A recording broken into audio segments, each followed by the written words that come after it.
Buonasera a tutti, iniziamo con l'appello.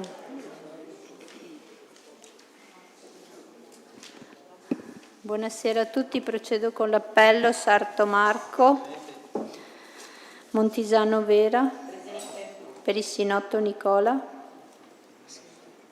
assente giustificato.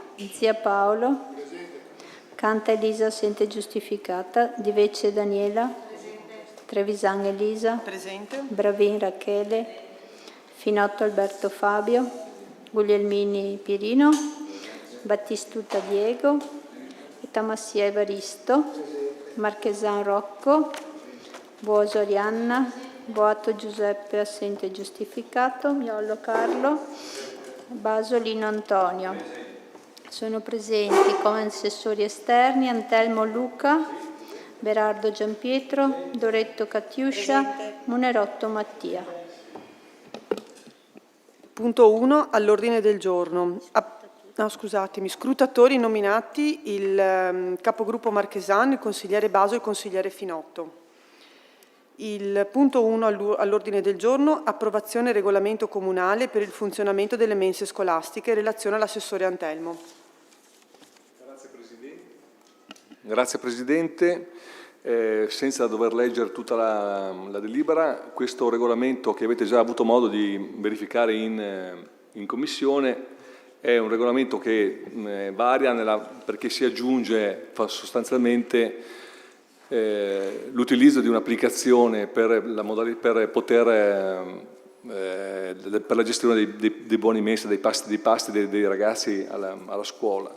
È una cosa che abbiamo ritenuto necessaria perché aiuta da una parte la famiglia a gestire meglio l'opportunità del costo e dell'assenza e avere un'evidenza certa e immediata di quanto ha il costo e di quanto sono le assenze del figlio e di quanto deve pagare, e dall'altra parte, per quanto riguarda l'amministrazione, ha un controllo di gestione che è legato al fatto che noi sappiamo immediatamente quanti sono le entrate e le uscite senza dover ricorrere ogni volta a dei conteggi che ci fanno perdere un sacco di tempo per poter far quadrare i conti.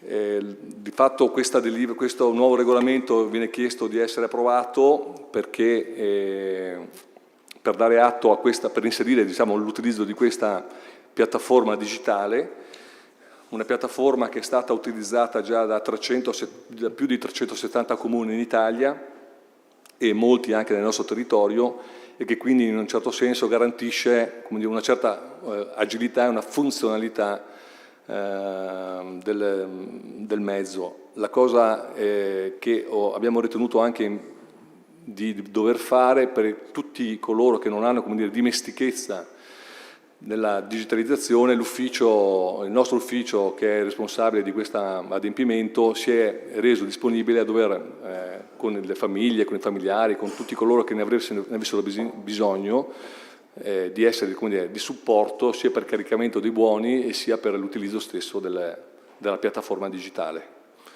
Quindi si richiede di approvare il regolamento comunale posto all'ordine del giorno e di dare atto che il regolamento per il funzionamento delle mense scolastiche e la costituzione e il funzionamento della Commissione Comunale Scolastica approvato con deliberazione del Consiglio Comunale 33 del 19 maggio 2003 si intende abrogato con decorrenza dalla data di entrata in vigore del presente regolamento e di dare mandato al settore servizi alla persona di avviare gli atti conseguenziali alla presente deliberazione. Ci sono interventi su questo punto? Nessuno? Passiamo alle dichiarazioni di voto. Prego, capogruppo Zia. Grazie Presidente, buonasera a tutti. A riguardo del punto esposto esprimiamo parere favorevole. Prego, capogruppo Marchesan. Grazie Presidente, buonasera a tutti. Anche noi esprimiamo voto favorevole. Prego, capogruppo Miollo. Buonasera a tutti, voto favorevole. Passiamo alla votazione. Voti favorevoli? All'unanimità. Passiamo al punto 2 all'ordine del giorno. Ratifica variazione di bilancio approvata in via d'urgenza con deliberazione della Giunta Comunale numero 158 del 13 giugno 2024, avente ad oggetto variazione d'urgenza al bilancio di previsione finanziaria 24-26 e contestuale variazione al PEG 2024-2026. Relazione all'assessore Montisano. Grazie Presidente, buonasera a tutti. Con questa delibera si ratifica la delibera di Giunta Comunale numero 158 del 13 giugno 2024, riguardante una variazione in via d'urgenza al bilancio di previsione 2024-2026. L'urgenza nasce dalla necessità di procedere con il progetto Summa nell'ambito del programma Interreg Italia-Croazia 2021-2027, del quale il Comune di Caorle è capofila, in ritardo rispetto al cronoprogramma a causa del protrarsi delle attività di istruttoria del Comitato di sorveglianza del programma.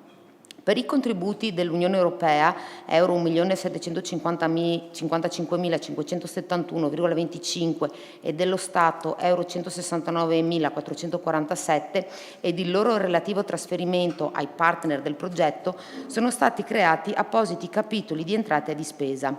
Il partenariato è composto dal Comune di Caorle, dal Comune di Pescara, dall'Istituto di Sociologia Internazionale di Gorizia, dalla Comunità Riviera Friulana, dall'IRENA, Agenzia Istriana per l'Energia SRL, dalla città di Parenzo, dalla Contea Spalato Dalmazia, dalla città di Zara, e l'obiettivo generale del progetto consiste nell'individuazione di una strategia transfrontaliera per possibili soluzioni di mobilità intermodale ed azioni pilota volte al miglioramento della mobilità multimodale. Il Comune di Caorle partecipa al programma con il progetto per la realizzazione del collegamento ciclabile lungo il canale dell'Orologio, investimento già inserito nel bilancio di previsione 2024-2026 per complessivi euro 500.000. Per quest'opera si è proceduto solamente a modificare i capitoli di entrata e spesa, in modo tale da distinguere il contributo proveniente dall'Unione Europea, euro 200.000, da quello dello Stato, euro 50.000. Resta confermata la quota di cofinanziamento con fondi comunali, già stanziati per euro 250.000. Essendo capofila del progetto, Caorle riceverà ulteriori contributi dall'Unione Europea e dallo Stato, al fine di far fronte alle spese correnti necessarie ad espletare quelle funzioni di promozione e rendicontazione che questo ruolo comporta. Questi contributi ammontano ad euro 104.276,25 nel 2024, euro 50.002,50 nel 2025 ed euro 11.471,25 nel 2026, che sono stati indicati in appositi capitoli di entrata e di spesa. Giusto per precisare, del programma Summa in oggetto al Comune di Caorle sono stati destinati complessivi euro 417.200. Per il settore segreteria affari generali si è proceduto alla rilevazione di maggiori entrate per euro 55.000, a seguito del risarcimento danni ottenuto in merito alla conclusione positiva di vertenza. Tale somma è stata destinata al capitolo di spesa relativo alle spese legali, in modo tale da poter procedere all'affidamento di nuovi incarichi legali relativi a procedure di ricorso. Grazie. Interventi su questo punto? Nessuno? Passiamo alle dichiarazioni di voto. Prego, capogruppo Zia. Grazie Presidente. A riguardo del punto esposto esprimiamo parere favorevole. Prego, capogruppo Marchesan. Noi esprimiamo voto di astensione. Prego, capogruppo Miollo. Voto favorevole. Grazie. Voti favorevoli?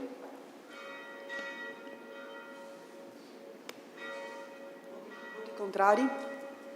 Astenuti? Votiamo anche l'immediata eseguibilità. Voti favorevoli? Contrari? Astenuti? Approvata. Passiamo al punto 3. Assestamento generale di bilancio per gli esercizi 2024-2026 e ricognizione sul permanere degli equilibri di bilancio. Relazione all'assessore Montisano. Grazie Presidente. La delibera in oggetto si rende necessaria in base all'articolo 193 del testo unico degli enti locali, che prevede che periodicamente o comunque almeno una volta all'anno entro il 31 luglio di ciascun anno il Consiglio Comunale deve procedere con apposita delibera a dare atto del permanere degli equilibri generali di bilancio e, in caso di esito negativo, deve procedere ad adottare i provvedimenti necessari per ristabilire l'equilibrio. Si è quindi proceduto a richiedere ai dirigenti e al responsabile del settore autonomo di verificare l'esistenza di eventuali debiti fuori bilancio, di verificare accuratamente l'attendibilità delle previsioni di entrata sulla base dell'andamento della gestione e di verificare il sorgere di eventuali variazioni per nuove e sopravvenute esigenze di ulteriori risorse. Una volta ricevute queste informazioni, il settore finanze, dopo averle analizzate, ha provveduto a redigere una specifica relazione, sottoposta anche al parere del revisore dei conti. Dal contenuto della relazione si evince che non vi sono squilibri che possano far prevedere un disavanzo di amministrazione o di gestione, che non sia rilevata la presenza di debiti fuori bilancio e che vi è il permanere degli equilibri generali di bilancio 2024-2026. Dalle informazioni raccolte dai dirigenti e dal responsabile del settore autonomo è emersa la necessità di apportare alcune variazioni al bilancio di previsione per soddisfare i fabbisogni legati all'andamento della gestione, gli obiettivi contenuti nel DUP e le priorità indicate dall'amministrazione. Sono stati stornati euro 100.000 dal capitolo delle manutenzioni straordinarie del municipio per poter procedere alla manutenzione straordinaria di via Inferno, euro 30.000, alla manutenzione straordinaria di piazzale Falcetta e aree limitrofe, euro 30.000, e all'installazione di un nuovo semaforo pedonale in via Pescheria, euro 40.000.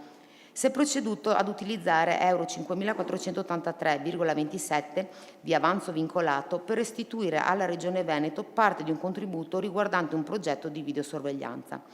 Euro 100.000 di avanzo accantonato sono stati destinati all'aumento contrattuale dei dirigenti a seguito del nuovo contratto collettivo nazionale 2019-2021 firmato recentemente.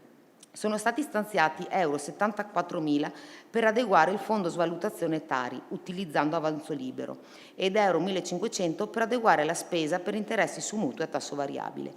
Sono state ridotte di euro 40.000 le previsioni di entrata da sanzioni da violazioni del codice della strada, mentre sono state incrementate di euro 20.000 le previsioni di entrata da sanzioni amministrative. Con questa variazione di assestamento si procede anche ad inserire la spending review, creando per l'anno 2024 un capitolo di spesa pari ad euro 158.000 e uno di entrata pari a 27.000 euro, corrispondenti uno all'importo da portare in diminuzione per il taglio previsto dalla norma e l'altro per il contributo a mitigazione della riduzione. Inoltre è eliminato il fondo accantonato nel bilancio di previsione, pari ad euro 172.000, inserito quando non si disponeva ancora della quantificazione certa della somma tagliata. La spending review riguarderà anche gli anni successivi, con un taglio di 158.000 euro nel 2025 e di 108.000 euro nel 2026, mentre il contributo per ridurre gli effetti del taglio ammontano ad euro 27.000 nel 2025 e ad euro 30.000 nel 2026. Anche per questi due esercizi si è provveduto all'eliminazione del fondo accantonato per la spending review, pari ad euro 172.000 per ciascun esercizio. Grazie. Interventi su questo punto? Passiamo alla votazione. Prego, capogruppo Zia, alle dichiarazioni di voto. Grazie Presidente, esprimiamo favorevole nel punto esposto. Prego, capogruppo Marchesan. Grazie Presidente, noi voto di astensione. Prego, capogruppo Miollo. Grazie, anche noi voto astensione. Passiamo alla votazione. Voti favorevoli? Contrari? Astenuti? Votiamo anche l'immediata eseguibilità. Voti favorevoli? Contrari? Astenuti? Approvata. Questo era l'ultimo punto all'ordine del giorno. Dichiaro chiusa la seduta e vi auguro una buona serata. Grazie.